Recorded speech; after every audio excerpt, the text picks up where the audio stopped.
thing which came about in 1945. If I'm stood next to yourself, okay, your common sense tells you that he should be drinking more water than me. That makes complete sense. 8 glasses probably wouldn't touch the sides with him. It might be okay for me. All right? Because he has more mass than me. More mass means he needs more water for that mass, doesn't he?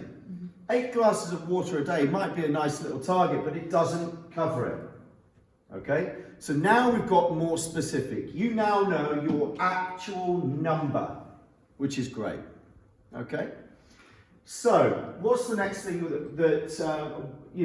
we spoke about water and how important it is, and you know it's important, or your subconscious knows that it's important. But in terms of fat loss being the relevance to what we're doing here, give me the 3 factors involved in why water helps with fat loss in particular, not weight loss. So number 1, someone give that to me. Kidneys. The kidneys. So what we're doing is we're ensuring that the kidneys are hydrated. If the kidneys are hydrated, they don't need to hand over some of their job or their role to someone else in the company, being the liver.